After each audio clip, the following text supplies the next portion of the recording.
अधर्मस्य तदात्मानं सृजाम्यहम्। अभ्युत्थानम् अधर्मस्य तदात्मानं सृजाम्यहम्। यदा यदा हि धर्मस्य ग्लानिर्भवति भारत, यदा यदा हि धर्मस्य ग्लानिर्भवति भारत,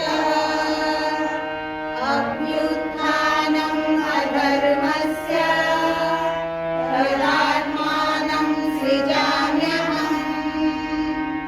परित्राणाय साधूनां विनाशाय च दुष्कृतां। परित्राणाय साधूनां विनाशाय च दुष्कृतां। धर्मसंस्थापनार्थाय सम्भवामि युगे युगे। धर्मसंस्थापनार्थाय